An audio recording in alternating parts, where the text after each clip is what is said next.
Hey guys, OGalbina here, bringing you guys our BBR Season 3 draft analysis. Yes, we are back. We were in the BBR last season. Not our best season. We ended up going 5-7, but I know we're much better than that, and I think we played much better than our record indicated, but I want to have a good bounce back season, so big shouts out to Mid for allowing me back this season so we can prove our worth and show we're about it. Now, if you are coming over from the draft stream, hello, welcome to my channel. My name's Owen, or OGalbina. Plenty of draft content, plenty of Wi-Fi battle content, so if that interests you, definitely go ahead and drop a sub so you can catch our games as they go up every week. I think we have an awesome team this season. We have plenty of other draft league stuff going on. We have the NCP, which I believe week 1 will be going up tomorrow. That'll be a lot of fun. And then we have another draft analysis going up on Monday for the BBL, which is going to be an Ubers League, and that's obviously really, really cool as well. So definitely plenty of stuff. So if you enjoy that, definitely drop a sub. But on to the BBR. Jumping into the season, like I said, big comeback season for us. We didn't perform very well, at least as well as we did last season, and I really want to bounce back this season. I think we actually have a very good team, especially considering the point value, and it's definitely pretty brutal. They gave us 100 less points than last season. I don't know if it was 1,000 budget or 1,100 budget, like point wise. And they also required another mod. So we were forced into 11 mods and they gave us less points. So there's going to be a lot of lower tier value in this draft. And that's something I really wanted to focus on is I had a pretty subpar pick in the draft. I picked 17. So I wanted to grab the best, top core that I could grab at that spot. And kind of build around it and make sure I got sufficient value picks, as early as humanly possible to make sure that I supported those well to where our top 3-4 mods can really hard carry, and then we have some of the best value in the lower tiers because just due to the point system that BBR kind of did, and due to the tendency to kind of overprice some things, it was very hard to not draft a little top heavy. But I think we got the greatest value that we possibly could. I think we have an awesome team, and let's go ahead and jump into round 1. Like I said, round 1 comes along and we're pick 17, and I mean, you can see them on the screen. It's Celesteela, and I did not expect Big Celly to fall to me at pick 17 in the draft. I think this Pokemon is legitimately top 5 on the format. It is absolutely amazing. Losing Z-moves really isn't as big of a deal as people want to make out to think. It does make autotomy sets a little bit weaker, but there's definitely ways to circumvent that. It not getting Cosmic Power is a blessing for other coaches. It sucks for us, but I don't think it really needs it. Now, if you don't know what Celesteela does, it does a lot, but the main thing that people know it for is being ridiculously fat, bulky, and annoying. The Steel Flying combo is, tried and true. It's tested to be great. We have mons like Skarmory before, then we had Celesteela, and now we have things like Corviknight, mons that are always at the top of the metagame and always very consistent in what they do. It's a great defensive typing, and Celesteela fits that for us. Not only that, it has good offenses. In its stats, it has 107 base special attack and 101 base attack, 103 base defense, and then 101 base def, and that's really cool with an ultra beast because they all get beast boost, which means I can kind of tailor EV this thing to really do whatever I want. Besides speed boosting, pretty much, I can get a boost in any stat after a KO, and that's legitimately amazing because, like I said, that plus this thing's coverage, it getting leech seed, and then protecting and subbing up and being a genuine nuisance, having great coverage in things like Earthquake and Fire Blast and Giga Drain and Seed Bomb, and having those options on both physical and special side, whether it be Flash Cannon, Heavy Slam, or like Air Slash, and I guess you could even run Acro on like Weakness Policy, autotomy sets. There's just so much that Celly can do.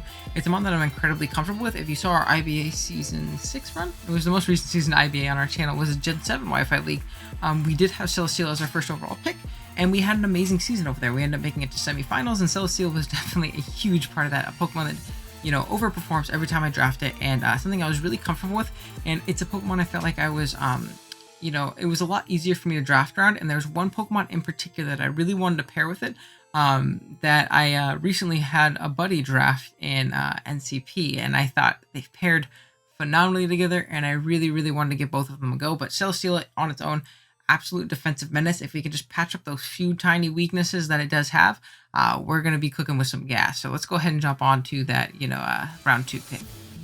Now, the round 2 pick I was talking about was going to be Latias. Now, like I said, I suggested this to Kurt in the NCP to draft Silly Latias before I even did this draft. And this draft comes along, and Silly falls to me, and I'm like, damn, Latias is still there.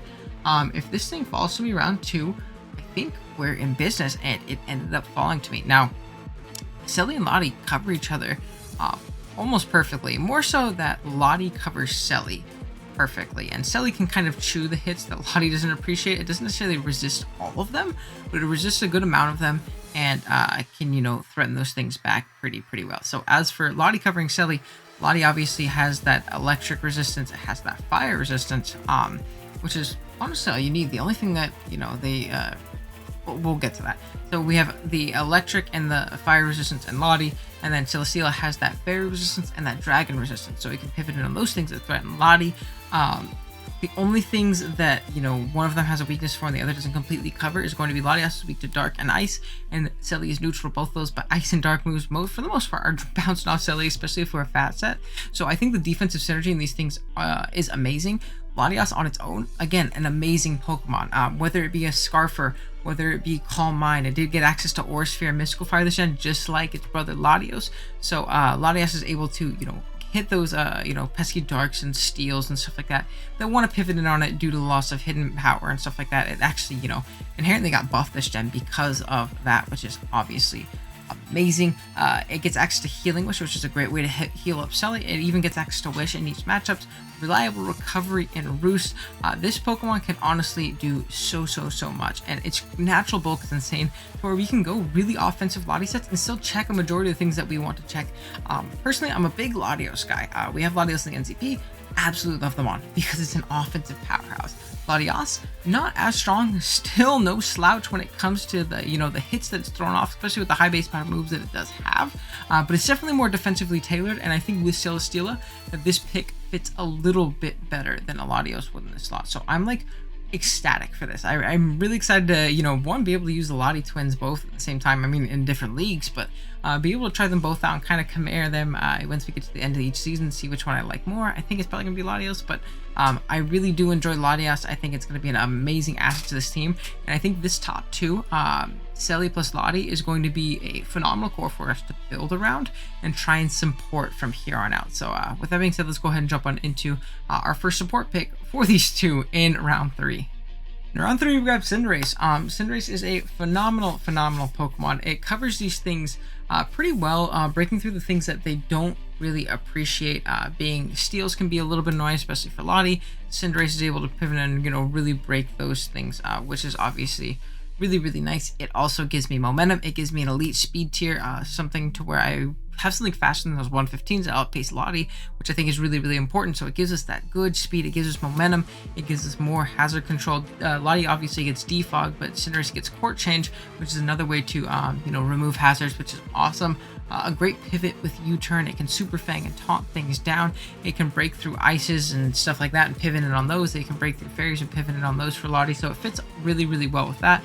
And it's just a great overall utility mod to cover these two and really patch up a few of their weaknesses and give us a little bit more of an offensive presence. Pyro Balls, while this can't be Libero, this is Blaze Cinderace. I should have probably led with that. This thing is still incredibly strong. It still has great coverage. We can set up with bulk up and, you know, agility and things like that. We get high jump kick and low kick and Zen Headbutt and Gong Shot and Iron Head and all those cool coverage moves with a pretty solid 116 physical attack stat. So it gives us a pretty good wall breaker. Bandit Cinderace ain't no joke. Priority and Sucker Punch and Quick Attack. So this thing has plenty of tools to really take advantage of. It's a mon that I've had a lot of success with up in Gen 8 Draft League up to this point. Granted, I've gotten to use Libero twice, and that thing's absolutely insane, but I really do enjoy Blaze Cinderace as well. This is going to be my first time using it on Wi-Fi since GL Season 1, and we actually had a phenomenal season that season. We ended up making it to the finals, where we unfortunately lost to 6-foot Hacks, or Leo, but definitely a very value member of that team, and it's going to be pivoting around, throwing off U-turns, taunting things, super fanging things down, and really, you know, helping Silly and Lottie set up a potential endgame, or even vice versa. We could set up an endgame where Scarf Cinderace can just click Pyro Ball or something like that. So definitely a really solid bond, something I'm super comfortable with, and I'm excited to use it.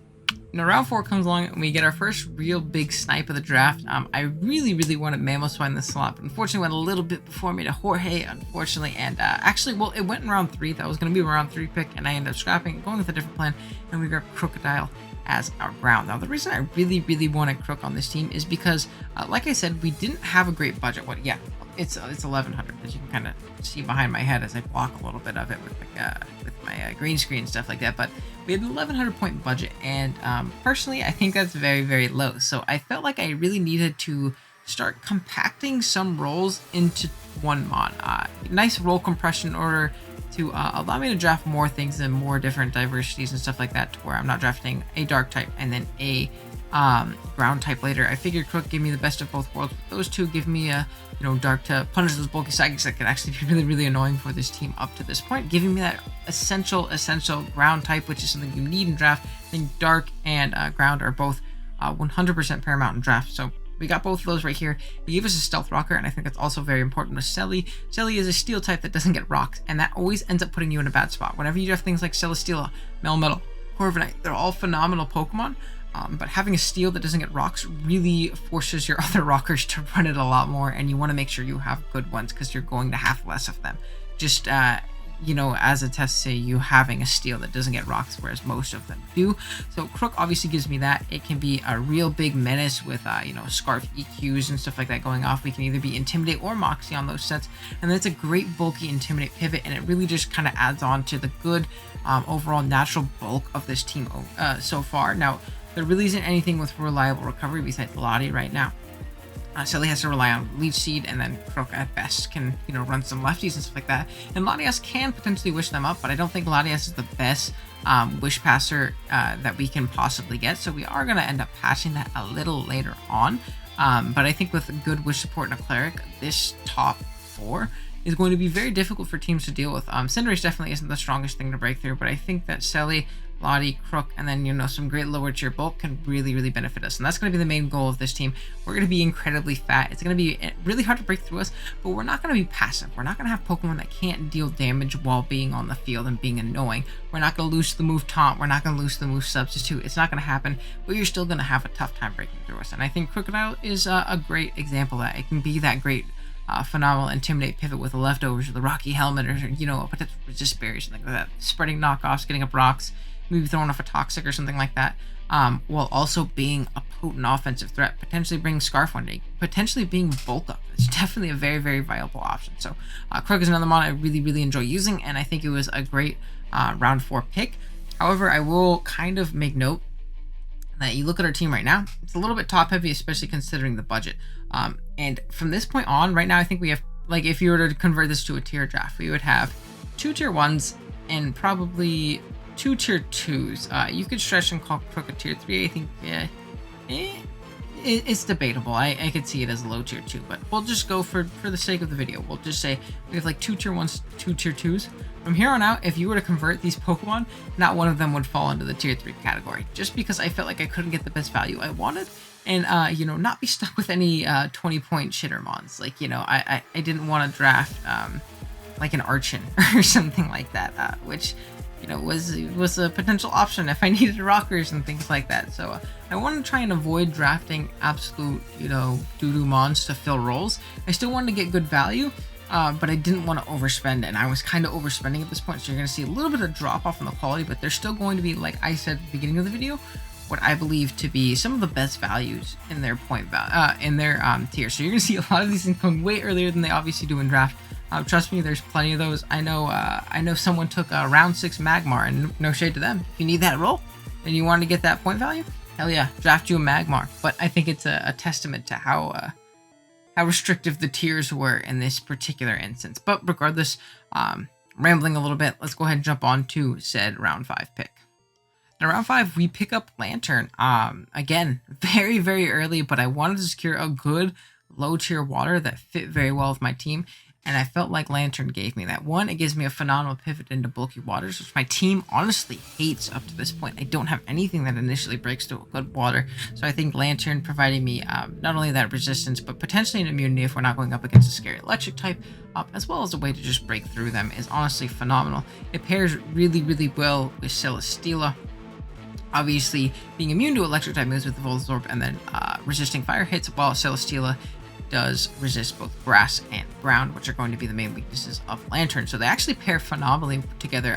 Don't have reliable recovery, but with potential wish and leech support and stuff like that, they can stay pretty healthy and be pretty obnoxious throughout the game. This is a great Assault Vest pivot.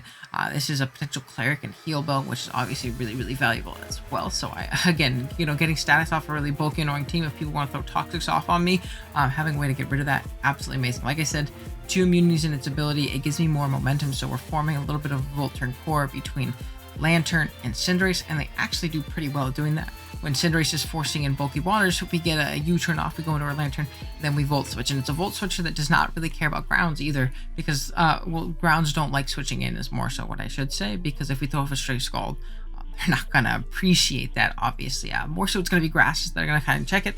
We Volt Switch out, we go into our Cinderace, and we repeat the process, which is, again, really nice, especially when our team does lack a little bit of a big, like, scary offensive presence. Having that phenomenal Volturn core and that defensive synergy that our team has up to this point is absolutely amazing. So I'm really excited to use Lanturn. I actually think it fits phenomenally on this team, despite being very early on in me drafting this. I honestly think, given its point value, it was probably the best water for me to take. So I couldn't, potentially risk it getting sniped. So that's what we grabbed here in round 5. Next up in round 6, we got my boy Lickilicky. Now, I've been talking this whole time about how I think that this team would really benefit from some Wish Pass.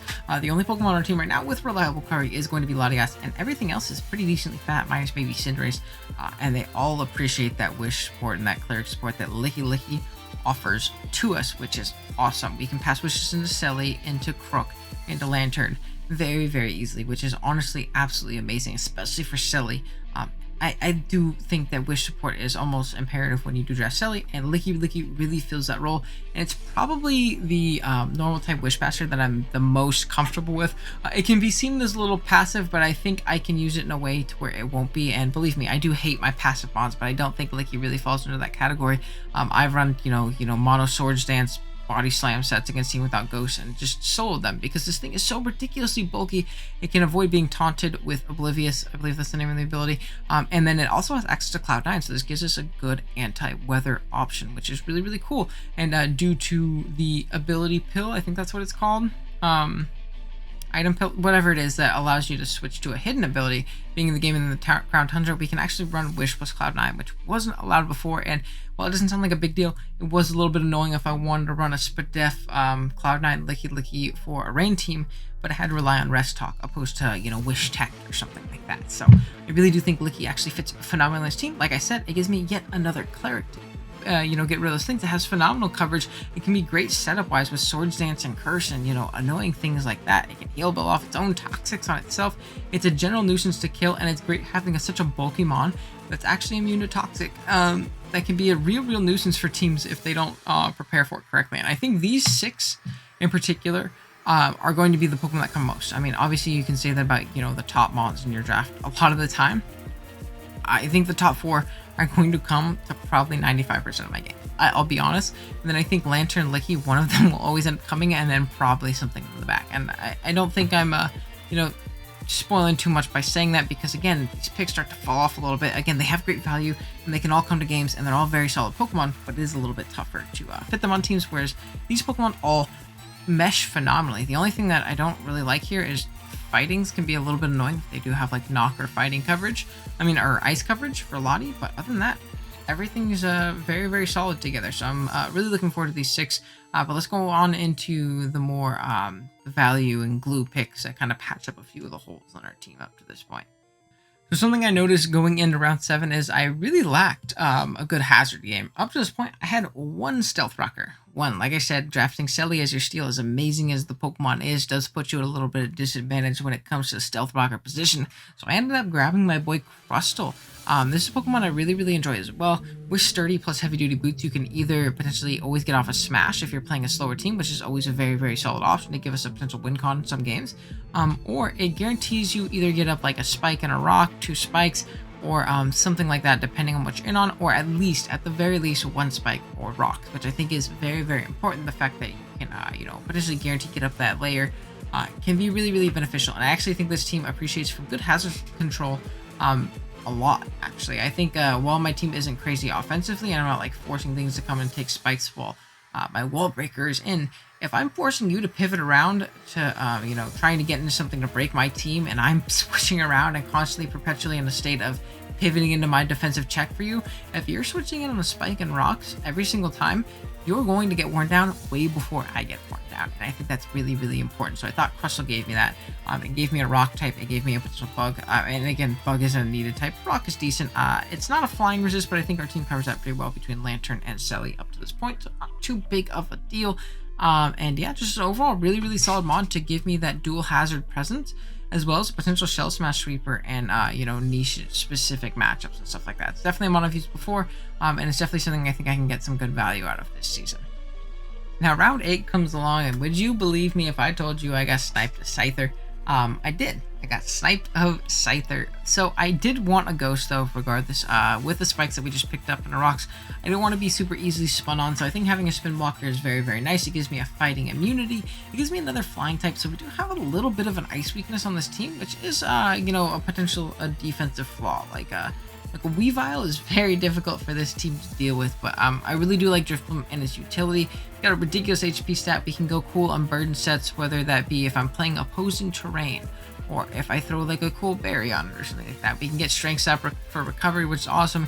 It gives me another defogger, which is very, very nice. Now I wish I had spin, but defog will definitely do it as well, because I don't want to force defog on Lottie if I don't have to. It has so much more utility, has such a, you know, such a great move pool, and already has 4 moveset syndrome as it is.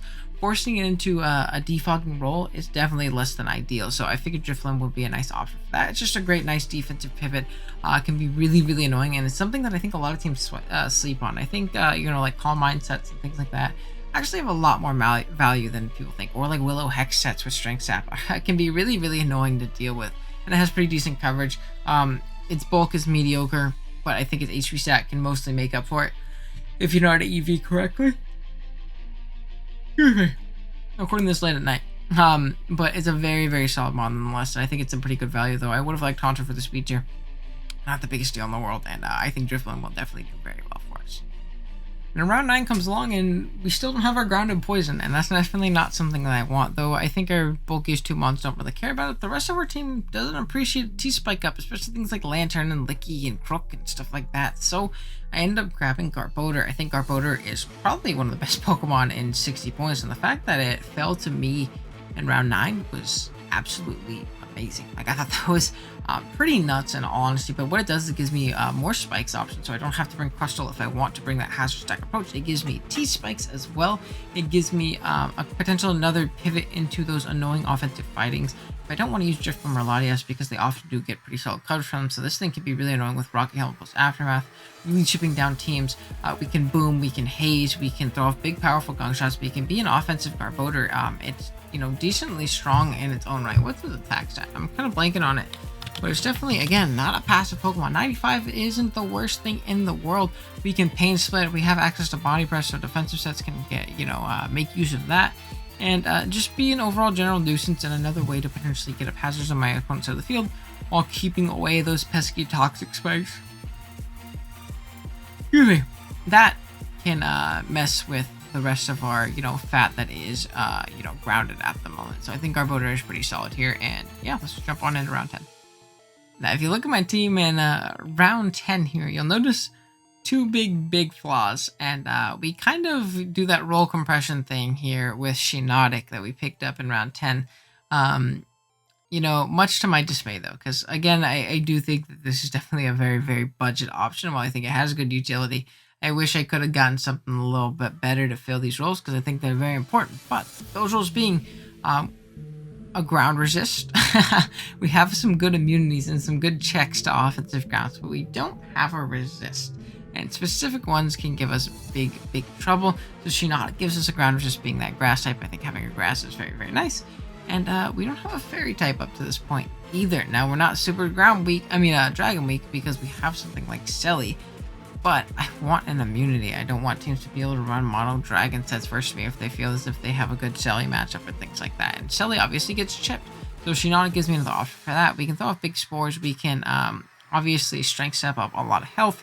Our dual stabs are pretty solid against, 99% of dragons. We do have to watch out for random poison coverage and stuff like that because it's going to blow us backwards. But not the worst thing in the world. Again, this is like the epitome of roll compression. I needed a ground resist, I needed a fairy, I needed a grass. So we ended up grabbing Shiinotic here. Again, I would have killed for something a little bit nicer.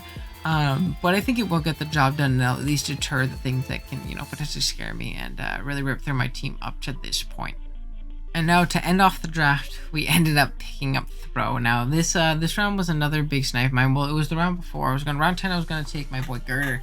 Absolutely love Girder, and I thought it fit this team phenomenally, but it did end up getting sniped, and my next best option for a solid fighting type in that tier was going to be Throw. Now, it does have decent bulk, and it's 120 HP, 85 and 85, both of its defenses. It's decent strong with 100 base attack. We can go Guts, and, different options like that, and, be a general nuisance with bulk up sets and obviously covers to hit the things that we don't enjoy, and Wish support can obviously be super clutch for it, though it's not ideal. I think Girder's just an overall better Pokemon, and I would have preferred it, but I'm open to see how Throw does for me.